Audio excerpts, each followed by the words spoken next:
여러분, 오늘 말씀 제목은 예수님의 손은 멈추지 않습니다 라는 말씀으로 말씀을 나누려고 합니다. 먼저 여러분들을 축복하려고 합니다. 크게 아멘 하시면 그거대로 될 줄 믿습니다. 여러분의 마음에 하나님의 평강과 기쁨이 임하시기를 소망합니다. 아멘. 여러분, 오늘은 여기 나와 있는 것처럼 어버이 주일입니다. 참 따뜻한 날이죠.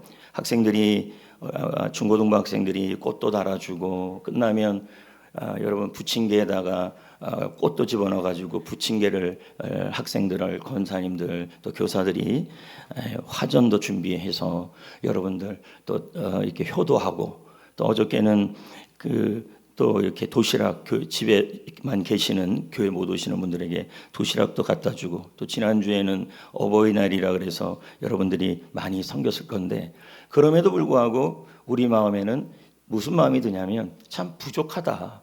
부모님들에게 좀 뭐 이렇게 해드렸지만 한쪽 마음은 그래도 좀 부족한 마음이 드는 그러한 마음들이 좀 있습니다. 왜 그런 마음이 드냐면 왜 그러냐면 이런 마음입니다. 사랑을 했지만 부모님들에게 사랑을 했지만 우리가 부모님께 드리는 사랑들이 좀 서툴기도 하고 또 좀 사목사목하기도 하고 또 이런 마음들이 좀 있기 때문에 그렇습니다. 2020년에 우리가 아는 것처럼 코로나가 왔어요. 근데 그 코로나 때 스페인의 이 바르셀로나에서 아주 유명한 사진이 하나 찍혔어요. 그 사진이 플래처상을 받았습니다. 그 사진이 이 사진인데요. 이 지금 무슨 사진이냐면 81세의 아구스티나 할머니하고 84세의 파스쿠알 할아버지가 하고 이제 부부입니다. 근데 코로나가 걸리는 바람에 누가 코로나를 걸렸냐면 할아버지가 코로나가 걸린 거예요. 그래가지고 만날 수가 없는 상황이 된 거예요. 그런데 중간에 비닐이 쳐져 있는 거예요. 그래서 102일 동안 못 만난 거예요. 못 만났는데 만나고 싶은데 못 만나니까 이게 이제 얼굴을 부비는 거예요. 이렇게 비닐에다가 요거를 사진을 찍은 거예요. 근데 이 찍은 사진이 2021년에 플래처상을 받은 거예요. 그러면서 이제 손을 만지고 싶은데 얼굴뿐만 아니라 손을 댔고 싶은데 손을 만지지 못하는 그 애틋함을 표현한 게 바로 이 사진이에요. 그러면서 이 그림의 아주 중요한 것이 뭐냐면 손을 잡을 수 없다라는 그 애틋함. 그러면서 인간의 사랑의 한계를 표현했다. 그래서 이 작품의 놀라운 작품으로 사진을 받았다. 상을 받았다라는 내용입니다. 제가 왜 이 그림을 보여줬냐면 오늘 우리가 나누는 이 말씀이 뭐에 대한 얘기냐면 손에 대한 얘기입니다. 손. 자, 이 손입니다. 근데 오늘 말씀에 보면 손이 나와요. 근데 손이 몇 개가 나오냐면 3가지 손이 나와요. 첫 번째 손이 누구 손이냐면 베드로의 손이 나와요. 두 번째 손이 누구 손이냐면 당연히 예수님의 손이 나와요. 근데 보이지 않는 또 하나의 손이 나오는데 그 손이 하나님의 손이에요. 그래서 이 3가지 손이 오늘 말씀에 등장을 하는데요. 말씀의 배경은 이렇습니다. 여기 그림에 나와 있는 것처럼 예수님께서 이제 곧 십자가에 달리기 전입니다. 근데 겟세마네에서 기도를 하고 내려오시는데 제자들하고 내려오는데 그 옆에 특히 수제자 베드로가 옆에 따라오고 있었어요. 그런데 가룟 유다가 예수님을 잡으려고 이제 대제장하고 종 중에서 특히 이 말고라는 종하고 같이 오고 있었고 옆에 이제 군병들하고 오고 있는데 이 가룟 유다가 예수님의 볼에다가 뽀뽀를 이렇게 딱 하면 이제 예수님이 잡히는 순간인 그 상황이에요. 그래서 이제 가룟 유다가 가가지고 예수님께 뽀뽀를 쭉 하는데 그 당시에는 여러분 서양에도 이렇게 하면 뽀뽀하면 그게 인사잖아요. 그렇게 딱 하는 순간에 예수님이 잡히는 순간이에요. 그때 베드로가 예수님이 너무 지키고 싶은 거예요. 예수님을 너무 사랑하는 거예요. 그래서 예수님을 너무 사랑하고 예수님을 지키고 싶으니까 자기가 뭐 할 수 있는 일이 없냐 생각을 하다 보니까 그 앞에 칼이 있어요. 베드로의 손이 나온 거죠. 그래서 그 칼을 빼서 예수님을 사랑하니까 칼을 빼서 그만 말고를 향하여 휘둘렀어요. 그런데 얼마나 세게 휘둘렀는지 기가 떨어져 나간 거예요. 그래서 피가 쫙쫙쫙 흘러요. 그런데 그 흐르는 상황, 이게 예수님의 기적실이잖아요. 그 상황에서 예수님이 손으로 말고의 길을 고쳐요. 이제 요 상황인데 하나님의 손은 여기 안 나와요. 근데 여기 하나님의 손이 나와요. 예. 그래서 제가 요 내용을 이제 영상을 만들었는데 만들다 보니까 꼭 만화 영화 같이 만들어졌어요. 한번 봐봐요.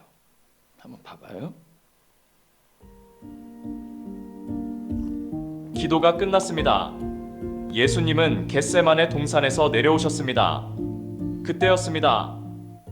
횃불과 칼과 몽둥이를 든 무리가 몰려왔습니다.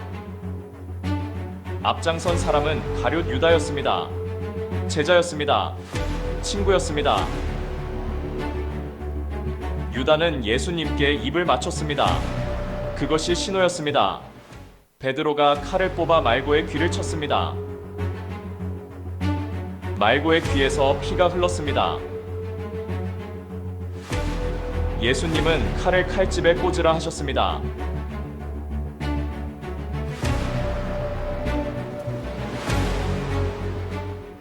무리는 예수님을 붙잡았습니다.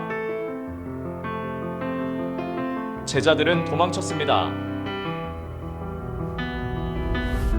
예수님은 우리를 위해 십자가를 지러 가셨습니다. 자, 이게 내용입니다. 그렇다면 여러분, 저를 한번 보십시오.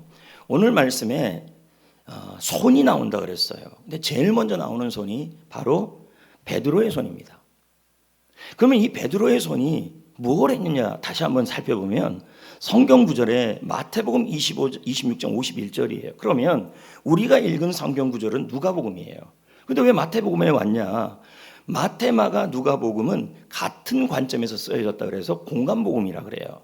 근데 이 마태복음에 보니까 이 베드로가 한 행동이 나와요. 자, 읽어봅시다. 예수와 함께 있던 자 베드로 중에 하나가 손을 펴 칼을 빼서 대제사장의 종, 이 사람이 말고예요, 쳐서 그 길을 떨어뜨렸다. 맞죠? 그러면 참 이 베드로의 손이 나오는데 베드로가 칼을 뽑아서 지금 말고의 길을 내려쳤어요. 그럼 제가 여기서 아주 중요한, 오늘 설교에 중요한 질문이고 오늘 여러분, 하나님이 여러분에게 하시는 아주 중요한 메시지를 지금 설명하는 거예요. 그게 뭐냐면 베드로는 이 칼을 들고 말고의 길을 내려쳤을 때 이 행동이 좋은 행동입니까? 나쁜 행동입니까? 나쁜 행동일까요? 좋은 행동일까요?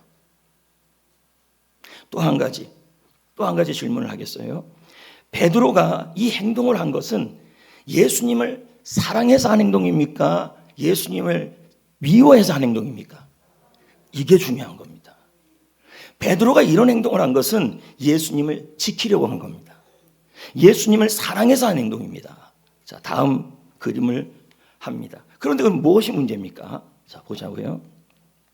베드로가 여기 보면 예수님을 사랑했습니다. 다시 한번 아주 중요한 얘기입니다. 베드로는 지금 예수님을 너무 사랑했고 그래서 예수님을 지키고 싶었습니다. 그런데 보니까 무슨 상황이 됐냐면 예수님이 지금 잡히고 있는 상황이 된 거예요. 사랑하고 지키고 싶었는데 잡혀요. 그러니까 조급해요, 안 조급해요? 불안해요, 안 불안해요?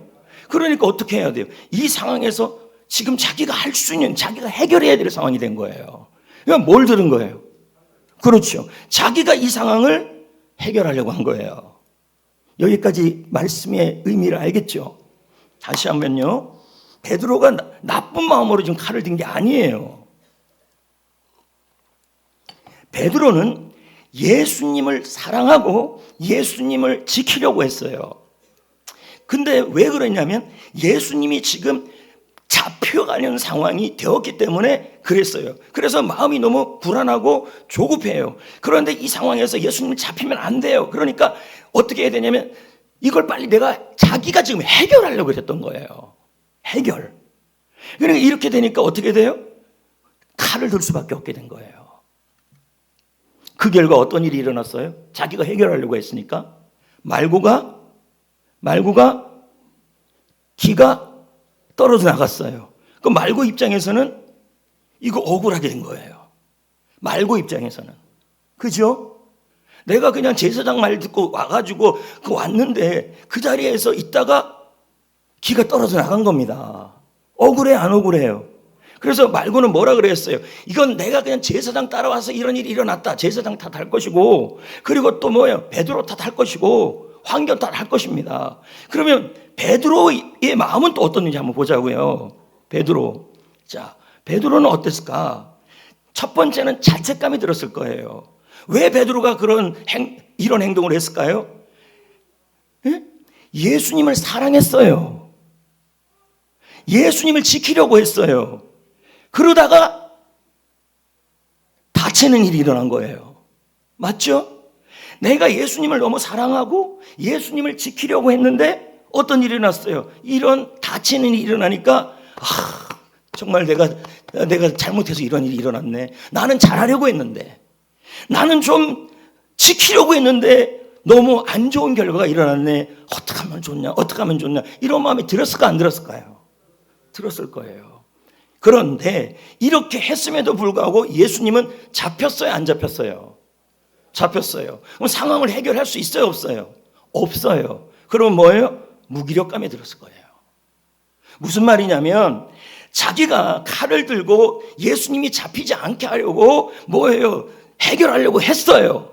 그런데 했지만 말고는 상처를 받았고 자기는 했지만 이 상황이, 예수님이 잡혀가는 상황이 해결이 안 돼요. 그럼 뭐예요? 이제 내가 할 수 있는 일이 없어요. 그러니까 뭐가 되는 거예요? 무기력감이 빠지는 거예요. 무력감이. 자, 지금 제가 왜 이런 얘기를 하냐면 이런 일들이 지금 부모 자식 간에도 일어나고요. 부부 간에도 일어나고요. 친구 간에도 일어나요. 자, 보십시오. 부모 자녀 한번 보자고요. 부모는 자녀를 사랑합니다. 사랑하지 않아요? 지금 이 자리에 있는 모든 부모님들 너무 자녀를 사랑해요. 또 얼마나 사랑하냐면 아주 아끼면 사랑해요. 근데 애가 봤더니 게임하고 있네. 집에 왔더니 게임을 해요.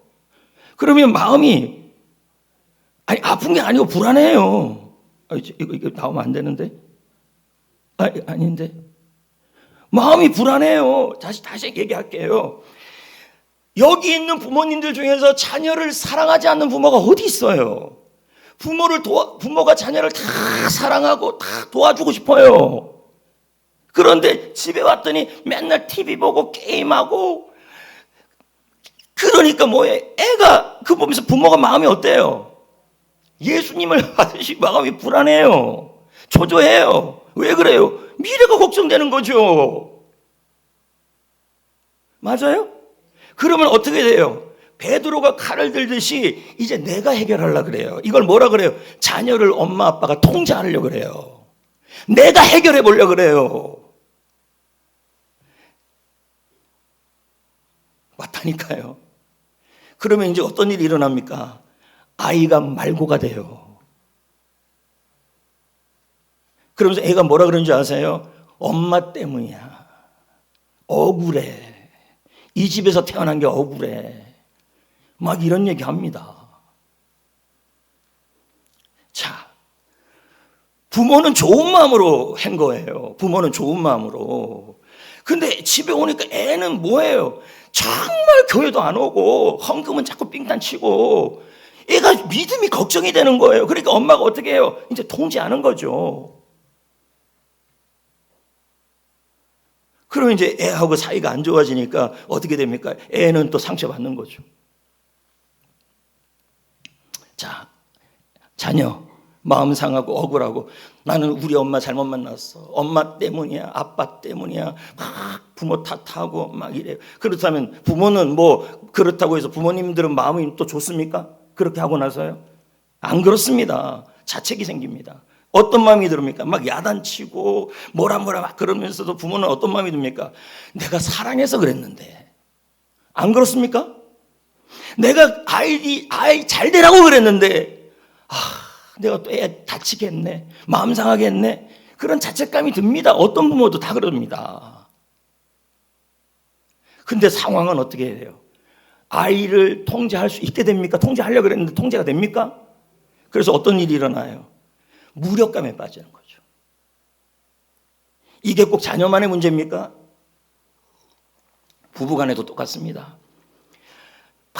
서로 뭐 잘해보려고 그럽니다. 부부가 막 우리 잘해보자 그러면서 잔소리하고 뭐 조언하고 난리 납니다. 그러면 서로 뭐 잘해보자고 다 한 거 아닙니까? 그러면서 막 하다가 보면 또 서로가 말고가 되는 거죠. 말고가 돼요. 마음 상하고 당신 탓이야 그럽니다. 당신 탓이야. 그럼 서로 말합니다. 내가 뭐 집안 잘 되자고 그런 거 아니야. 우리 집안 잘 되자고 막 그럽니다. 근데 나중에 보면 이 부부 사이 문제가 해결이 안 되네. 무력감. 친구 사이는 또 어떻습니까? 친구끼리 서로 지내다 보니까 문제가 좀 생겨요. 그래서 친구한테 조언을 합니다. 조언하는데 미워서 조언하는 것도 아니에요. 우리 잘해보자고 조언을 합니다. 조언을 했는데 조언하고 나니까 어머 마음 상하네. 죄송합니다. 마음 상하네. 그러면서 속으로 말합니다. 저쪽 친구 말고가 뭐라고 얘기합니까? 내가 네 때문에 이렇게 됐어. 그럽니다. 그런데 한쪽 마음에 또 상대방 말한 친구는 어떤 마음이 듭니까? 내가 너랑 잘해보려고 그랬는데 너 다치게 했네. 친구 사이가 무력하게 빠지는 거예요. 회복이 안 돼요. 이런 일들이 일어나는 거죠. 여러분, 베드로의 모습을 다시 한번 정리해 봅시다. 베드로는 예수님을 사랑했습니다. 사랑했기 때문에 지키고 싶었습니다.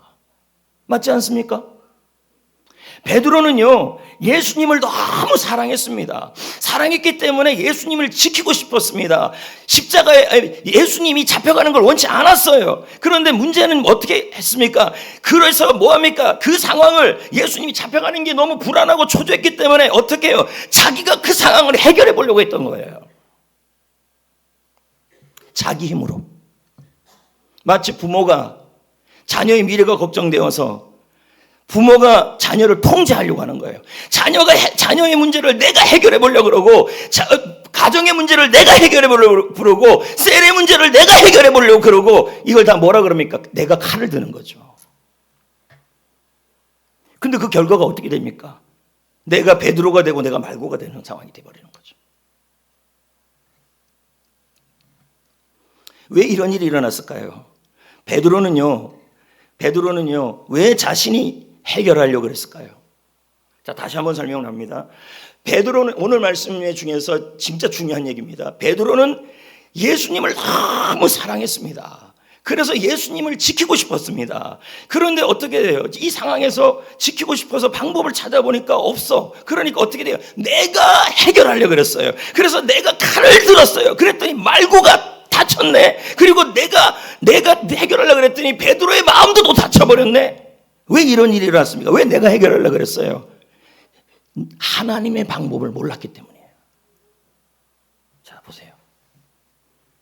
여러분, 예수님이 잡혀 있는 그 순간에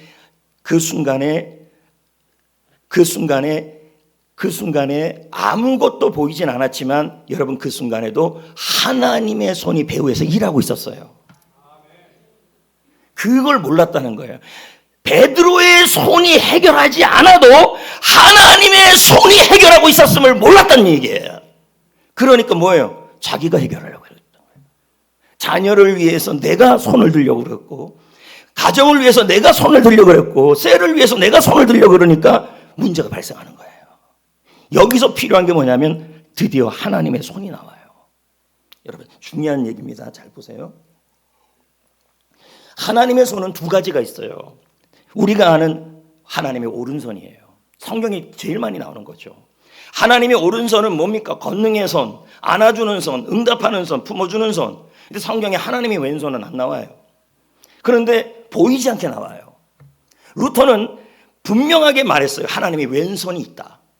그 하나님의 왼손이 뭐냐? 마치 이와 같이 설명이 돼요. 루터가 말했어요. 하나님의 왼손은 이런 거예요. 내 뜻대로 흘러가지 않아요. 가정이 어긋나요. 이해하기 힘들어요. 억울한 일을 당해요. 예상치 못한 일들이 일어나요. 가정에 일어나고 자녀들에게 일어나요. 통제가 안 돼요. 이럴 때 보이지 않지만 배후에서 하나님이 역사하고 있는 손이 바로 하나님의 손이에요. 자, 제가 다시 한번 설명을 할게요. 이걸 하나님이 왼손이라고 그러는데요. 보이지 않지만 배후에서 일하시는 손이에요.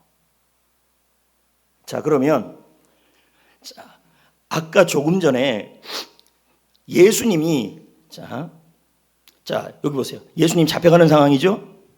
그죠? 잡혀가잖아요. 그러면 뭡니까? 아무것도 할 수 없는 상황인데 예수님이 베드로는 예수님을 사랑했죠? 사랑했죠? 그리고 예수님은 잡혀가죠? 여기에 하나님의 역사가 안 보여요? 보이지 않아요? 근데 지금 십자가를 지는 상황이에요? 보이지 않지만 하나님이 일하고 있는 거예요. 맞지 않습니까? 이게 하나님의 왼손이라고요. 근데 베드로는 그 하나님의 왼손을 보지 못하니까 뭐합니까? 예수님이 잡혀간다고 생각하니까 자기가 해결하려고 했던 거예요. 그러니까 어떻게 됩니까? 칼을 든 거예요. 칼을 드니까 어떤 일이 일어났어요? 말고도 다치고 자기도 다쳐버린 거예요.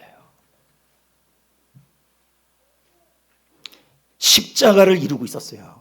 예수님, 하나님이. 내가 통제할 수 없는 상황에서도 하나님의 왼손은 일하고 있다.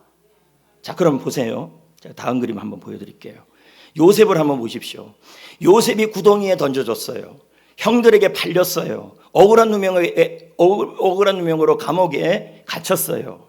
자, 이 상황에서 뭡니까? 아무런 하나님의 손이 안 보여요. 그런데요, 보이지 않지만 하나님의 왼손이 역사하고 있는 거예요.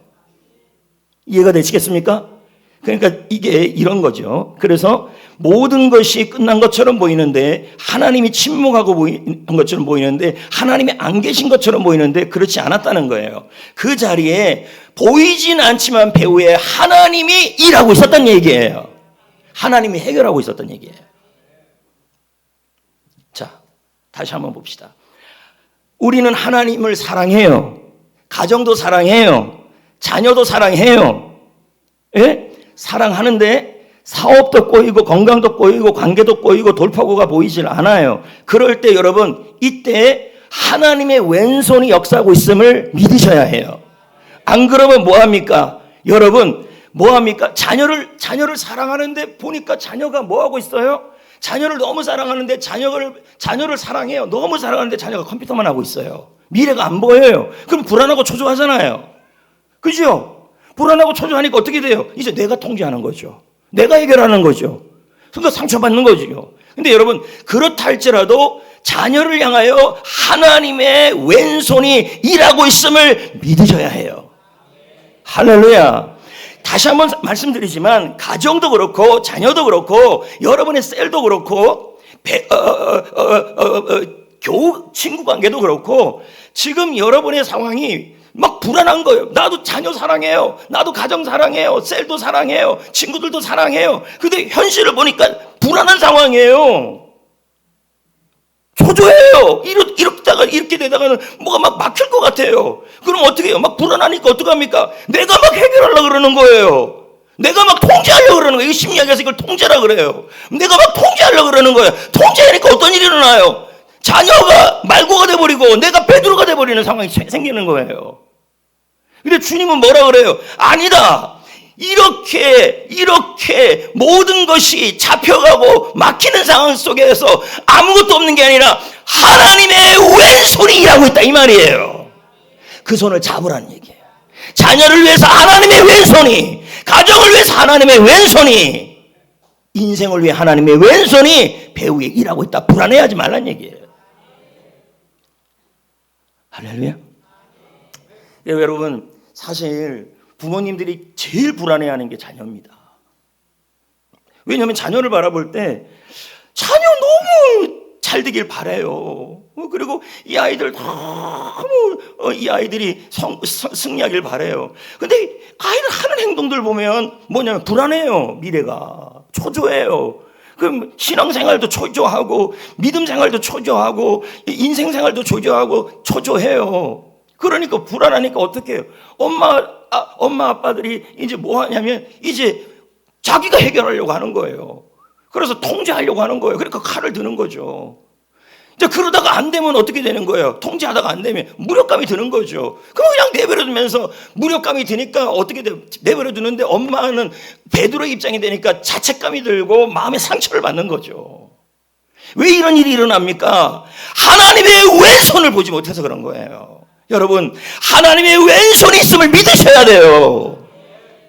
자녀를 향하여, 가정을 향하여, 셀을 향하여 불안한 일성입니다. 일이 막히고 일이 안 풀리고 꼬이고 뭔가 일이 자꾸만 뒤로 물리는 것 같고 이럴 때 여러분 불안해집니다. 다 사랑합니다. 성도 사랑하고 교회 사랑하고 일터 사랑하고 자녀 사랑하고 어머니 아버지 다 사랑해요. 그런데 그 사랑하다 보는데 자꾸만 집에 일이 문제가 꼬여요. 건강이 꼬여요. 자녀 문제가 꼬여요. 불안해요. 그러다가 뭐예요? 통제하려고 그래요. 내가 해보려고 그래요. 이도저도 안 되면 어떻게 돼요? 그냥 놔버려요. 무력. 상처가 너무 심해지는 거예요. 그러다 그렇게 되면 자녀들을 향하여 말을 안 해요. 부부끼리 말 안 해요. 성도들끼리 말 안 해요. 왜? 무기력이 빠지니까요. 왜 그런 일이 일어나요? 사랑하지 않아서 그런 건 아니에요. 맞지 않아요, 여러분?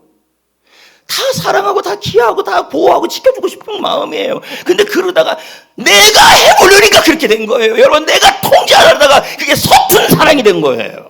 베드로처럼. 여러분, 하나님의 왼손을 봐야 돼요. 자녀를 향하여, 가정을 향하여, 셀을 향하여, 여러분의 인생을 향하여 하나님이 보이지 않는 배후에서 일하시는 하나님의 왼손이 있음을 믿으셔야 돼요.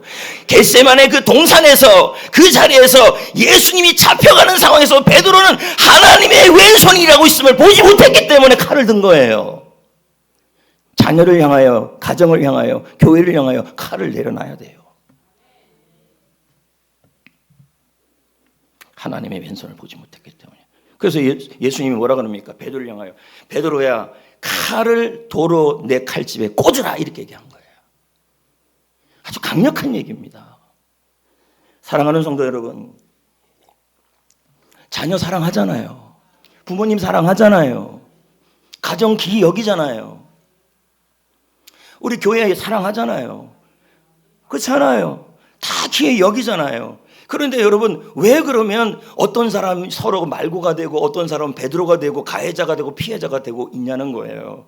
그 이유가 뭐냐면 다 사랑하지만 다 칼을 들고 있어서 그렇다는 거예요. 내가 통제하려고 그러고 내가 해결하려고 그러니까 문제가 된 거예요. 그런 상황에서 불안해하지 말고 모든 상황이 거꾸로 가고 일이 뒤로 가고 풀리지 않은 것 같고 교회가 자꾸 뭐가 안 되는 것 같네, 셀이 뭐가 안 되는 것 같네, 우리 가정이 뭐가 안 풀리는 것 같네, 사업장이 뭐가 안 되는 것 같네, 이런 불안한 상황에서는 뭘 기억해야 되냐면 하나님의 왼손이 일하고 있음을 믿으셔야 돼요. 자녀를 향하여 하나님이 배후에 일하고 있음을 믿으셔야 돼요. 이 보세요. 너가 해결하려고 하지 마라. 자녀 문제, 이거 무슨 말입니까? 더 제가 강하게 얘기하냐면 자녀 문제 네가 통제하지 말아라. 가정 문제 네가 통제하지 말아라. 배우자 문제 네가 통제하지 말아라. 나의 일하심에 맡겨라. 이 말입니다. 주님이 일하시겠다는 얘기예요. 셀도 마찬가지고 인생도 마찬가지죠. 제가 서두에 말씀드렸잖아요. 베드로의 손, 하나님의 왼손. 여러분, 이 상황에서 지금 말고는 귀를 다쳤고 억울하고 있고, 그리고 여러분 베드로는 뭐예요? 정말 사랑해서 그랬지만 예수님은 여러분 입장에서는 베드로만 주님이 고쳤으면 말고만 주님이 고치면 되지 뭐 베드로를 뭘로 고쳐요? 이런 생각이 들 겁니다. 성경에서도요 말고만 고쳤습니다. 근데 저는 이 말씀을 묵상하면서 그렇지 않다고 생각을 합니다. 우리 예수님은 말고만 고친 게 아니라 전체 성경 전체를 본다면 베드로의 마음도 만지셨습니다. 왜요? 베드로를 주님께서 포기하지 않았어요. 그래서 저는 예수님의 손을 얘기하는 거예요. 다음 손이. 자, 여기 싸움이 일어났어요. 두 친구가 싸워요. 형제지간이에요. 형, 동생, 윌리엄 벤틀리. 뭔 말인지 모르시는구나. 샘 해밍턴, 아버지. 둘이 막 싸워요. 그러면 이쪽이 가해자예요. 이쪽이 피해자예요. 잠깐만요. 이쪽이 가해자예요. 이쪽이 피해자예요. 형이고 동생이에요. 그럼 형이 이제 밀었어요. 그럼 동생이 밀렸어요. 말고가 된 거죠. 그러면 말고가 돼서 밀었어요. 밀었는데 그러면 얘는 억울해서 울어요. 그러니까 피나네? 맞죠? 가해자 베드로가 된 거예요. 근데 밀었는데 자기도 넘어졌네? 이거 피나네? 아빠가 와요. 그럼 아빠는 얘만 치료해줘요? 다 치료해줘요, 아빠는. 우리 하나님 아버지는 그런 분이에요. 가해자, 피해자만 치유하시는 분이 아니라 가해자도 치유하시는 분이에요. 가해자, 피해자 이런 말 해서 죄송하지만 여러분 사실 주님 앞에 베드로도 주님 사랑했던 사람이에요. 그리고 여러분의 부모님, 자녀, 친구 모두 기본적으로 그렇게 통제했던 것은 서툰 것은요 다 기본적으로 지키려고 했고 사랑해서 그리고 보호하려고 그랬던 거예요. 그게 서툴렀었던 뿐이죠. 예수님은 상처를 고치시고 마음을 만지셨어요. 자, 말고의 길을 만져서 낫게 했죠. 그래서 기적 시리즈가 되는 거예요. 그럼 말고는 확실하게 만진 거예요, 주님이. 말고. 이 이름을 잊지 마세요. 말고. 그래서 상처는 어떻게 해요? 네. 너무 외적으로 상처는 아팠고 마음은 억울했어요. 근데 주님이 베드로는 어떻게 했어요? 자책했잖아요. 내가 사랑해서 그랬는데, 내가 지키려고 그랬는데, 이 자책감이 있었다고요. 그리고 베드로는 뭡니까? 그렇게 했으면 뭡니까? 이 상황을 해결하지 못하니까 내가 할 수 있는 게 없는 거예요. 자녀를 위해서, 부모님을 위해서, 배우자를 위해서, 가정을 위해서, 인생을 위해서 내 말이 안 먹혀요. 아내가 내 말을 듣지 않아요. 남편이 내 말을 듣지 않아요. 자식이 내 말을 듣지 않아요. 세론이 내 말을 듣지 않아요. 무력감이죠. 그때 오는 이 상처도 큽니다. 왜 이게 그러면 베드로가 잘못돼서 그랬습니까? 사랑해서 그랬던 거예요. 베드로의 마음도 힘듭니다. 근데 예수님은요, 말고도 만지시고요, 베드로도 만지셨어요. 왜 그런지 제가 아까도 얘기했잖아요. 사실 이 성경 구절에는요, 베드로를 만졌다는 말이 없어요. 근데 제가 묵상을 해보고 찾아보니까요, 베드로를 만진 게 확실해요. 왜요? 예수님은 베드로를 포기한 적이 없어요. 사명자로 세우셨어요. 이건요, 베드로의 마음을 만지시고 베드로를 붙드신 거예요, 주님의 손이. 오늘 이 자리에 혹시 말고의 입장이 아니고 베드로의 입장에 있는 분들이 있어요. 사랑해서, 자녀를 사랑해서, 가정을 사랑해서, 아빠가 되어서 돈을 벌었는데 열심히 해서 집에 와서 돌아왔는데 자녀를 위해서 한마디, 사랑해서 한마디 했는데 자녀들이 픽픽대고 그럴 때 오는 그 무력감. 그럴 수 있죠. 교회를 사랑해서, 셀을 사랑해서, 남편을 사랑해서, 아내를 사랑해서, 가정을 사랑해서 했는데 그때 오는 내가 더 이상 돈만 버는 기계가 된 그런 마음이 생길 수도 있죠. 또 아내들은 밥만 해주는 밥순이가 됐다는 마음이 들 수도 있죠. 그때 오는 무력감들이 있습니다. 우리는 말고의 자리에 서 있을 때가 있어요. 보세요, 여러분. 가족 안에서, 관계 안에서, 인생의 한 부분 안에서 내가 이 자리에서 나는 완전히 피해자인 거예요. 피해자. 남편 때문이야. 자녀들 때문이야. 에? 이런 말해서 죄송하지만 교회 때문이야. 에? 부모 때문이야. 이 억울함이 가슴에 꽉 차 있는 거예요. 이게 상처죠. 근데 그쪽에서는 말합니다. 내가 사랑해서 그런 거야. 이렇게 얘기합니다. 세상에 그 말이 더 힘들어요. 내가 너를 위해서 그런 거야. 말을 또 그렇게 하면 제일 듣기 싫어요, 또요. 이런 입장에 있는 분들이 있어요. 내가 너를 위해서 얼마나 밤 12시까지 퇴근을 하고 사는 힘든지 알아? 엄마가 얼마나 힘든지 알아? 이런 말을 듣고 있어요. 이게 또 상처가 되네. 사실 그렇게 하는 사람도 힘들어요. 돈 버는 게 얼마나 쉬워요. 근데 오늘 말씀해 보니까요, 예수님이 말고를 만지셨어요. 그 예수님이 만지신 그 예수님의 손이 오늘도 살아 역사하시는 줄 믿습니다.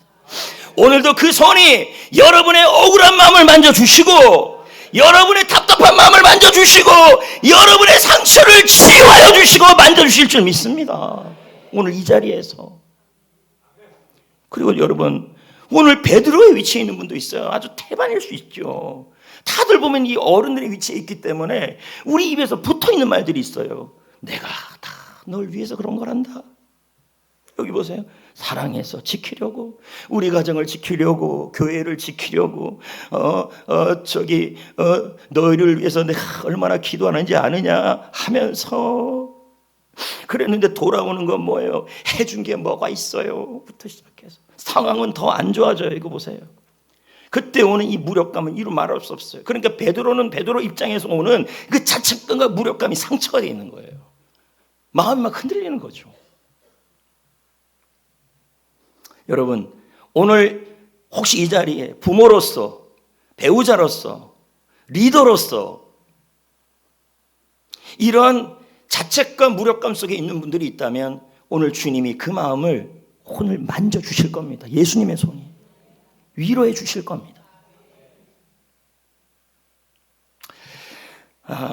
제가 이제 지난주 내내 이 말씀을 묵상을 참 많이 했어요. 예수님의 손, 하나님의 손, 그리고 베드로의 손 하면서 내내 이번 주에 성도님들도 생각하고 제 상황도 생각해보고, 내가 말곤가, 성도들이 말곤가, 또 내가 베드로인가, 성도들이 베드로인가, 또 성도들의 상담도 생각해보고, 이런저런 생각을 많이 했죠. 그리고 여기 보면은 우리 성도들 중에서 예를 들어 목사님 억울해요. 그 뭐가 억울합니까? 나는 엄마 때문이에요. 나는 남편 때문이에요. 나는 아내 때문이에요. 나는 누구 때문이에요. 친구 때문이에요. 나는 그래서 상처가 많아요. 막 이런 사람들도 있어요. 나는 남편 잘못 만나서요.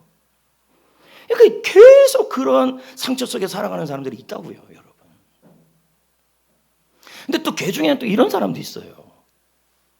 제가 이제 일주일 동안에 계속 밤에도 기도하고, 오늘 이제 새벽에도 이 말씀 가지고 기도하면서 내가 베드로인가, 성도들이 베드로인가, 정말 우리 여러분들도 열심을 다하고 충성을 다하고 기도하고 다 하고, 또 나도 한번 돌이켜봤어요. 내가 저도 애를 키우는데 제가 어느 순간 보니까 제가 베드로가 돼 있더라고요. 예? 내 마음에 안 들어요, 애들이. 그 뭐가 마음에 안 드냐, 권 목사야, 여러분이 묻는다면 제가 마음에 안 들죠. 왜냐하면 신앙생활 하는 게 때문에 마음에 안 드는 모습들이 보이는 거예요. 그러니까 제가 어떻게 하냐면, 저렇게 해가지고는 저거 결혼도 못할 것 같고, 저렇게 해가지고 무슨 선교사가 되지도 못할 것 같고, 미래가 걱정이 되는 거죠. 제 입장에서는 계속 그 걱정이 되는 거예요. 그래서 제가 몇 마디를 하면 이제 제가 해결하는 거예요. 제가 칼을 드는 거죠. 그러면서 내가 막 해결하려고 그러고 그러니까 어떻게 이제 자책감이 드는 거고, 그러면 이제 나는 말 안 해요. 사실 지금 그랬어요. 제가 몇 주 동안 말도 안 했어요. 밥도 안 먹어요. 걔네들이랑. 지금 웃지 마세요. 난 되게 심각한 상황이야. 그것뿐입니까? 지금 벨면제에 다 일어나는, 말도 하기 싫어요. 왜냐하면 그러니까 무력감이 오는 거예요. 그래서 내가 하나님 앞에 그런 생각이 드는 거죠. 이 말씀이 꼭 무슨 생각이 드냐면, 내가 뭐냐? 도대체 내가 베드로냐? 그래서 이러면서 목회도 생각해보고 성도님도 생각해보면서 오늘 새벽에 이제 밤에 이거 올라오면서 생각해보면서 해보면서 나는 할 수 있는 게 뭐가 있냐? 아무것도 할 수 있는 게 없다. 우리 성도들은 또 뭐냐? 별별 생각이 다 나면서 버틸 힘이 있냐 없냐? 일주일 내내 들었던 찬양이 있어요. 일주일 내내. 야, 얼마나 듣고 불렀는지. 근데 아직도 음을 못 맞춰요. 그런데 제가 이제 이 찬양을 부르는데 이게 가사가 어떻게 돼 있냐면 이래 돼 있어요. 주의 손이 붙드시네 흔들리는 우리 마음을. 제가 이제 이 가사를 보면서 주의 손이 붙드시니 흔들리는 우리 마음을, 제가 이 가사 앞에 가사를 생각하면서 무슨 생각이 들었냐면 이거 꼭 베드로를 생각이 들더라고요. 베드로가 어떤 마음이냐면 자책감이 들어서 자꾸 흔들렸거든요. 그리고 베드로가 무력감이 들어서 자꾸 가정에 대해서 흔들리고 자녀에 대해서 흔들리고 자꾸 흔들렸거든요. 근데 주님의 손이 붙들어 준다는 거예요. 제가 새벽에 그 노래를 틀어놓고 오늘도 새벽에 한 수천 번을 들은 것 같아요. 그러면 혼자 부르면서 또 울기도 하고, 야, 하나님 제가 할 수 있는 게 뭐가 있겠습니까? 그래요, 하나님 내가 다 해본다고 내가 뭐 해보려고 해봤지만 그 기본적인 마음은 다 잘해보려고 해보려고 했지만 결국 제가 해보려고 했던 것은 주님의 하나님의 손을 내가 못 봤군요. 그 생각도 들더라고요. 그리고 그 주의 손이 고치시네, 이 말은 예수님의 손이 생각이 나는 거예요.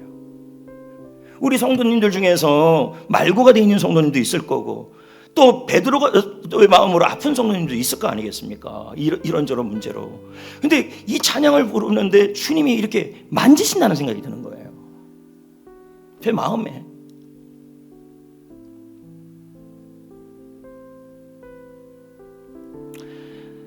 그래서 엄청 불렀어요, 엄청. 그래서 한번 불러보려고요. 박성원 집사님 같이 불러주세요.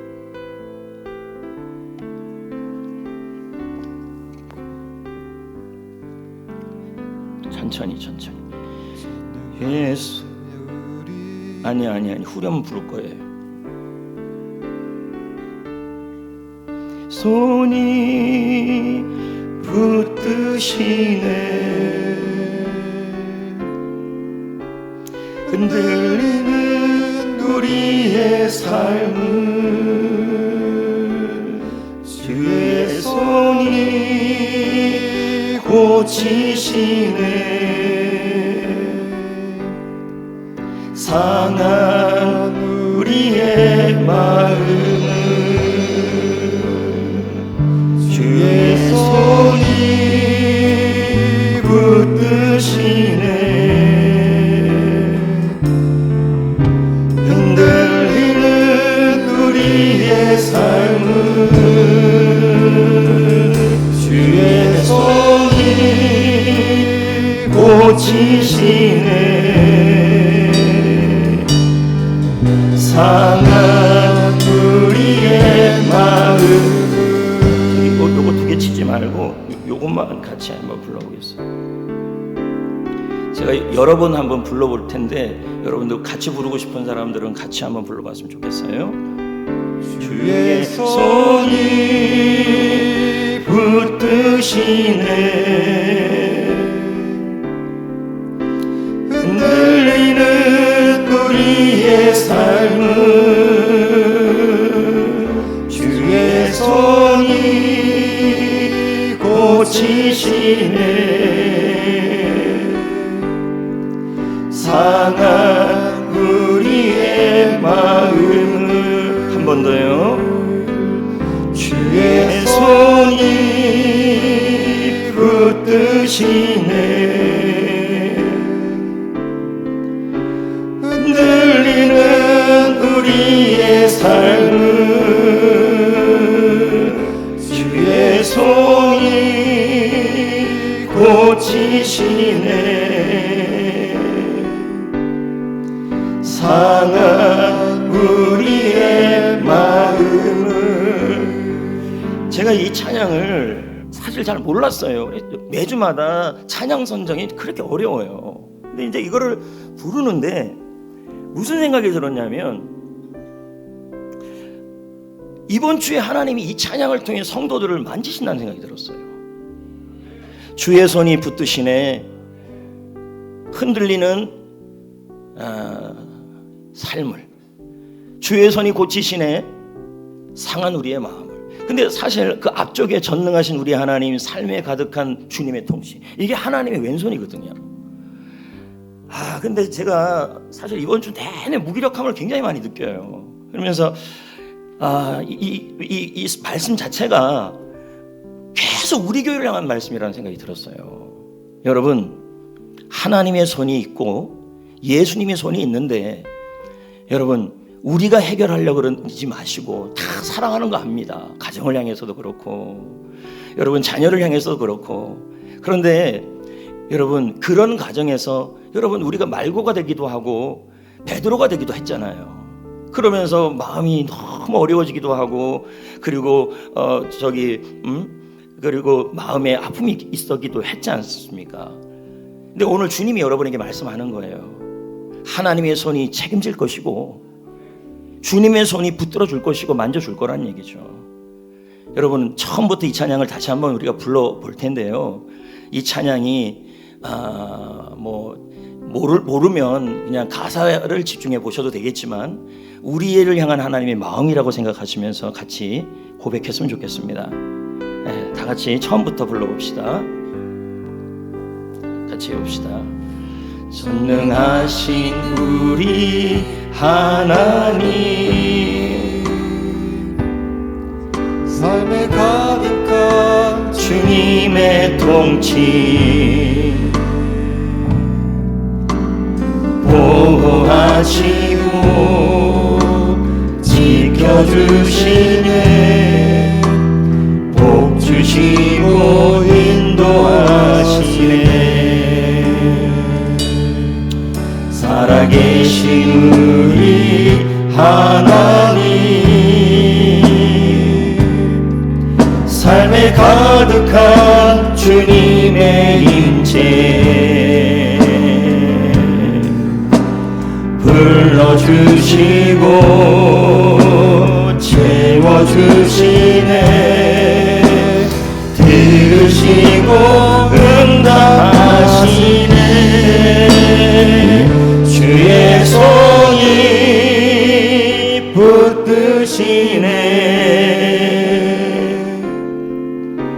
흔들리는 우리의 삶을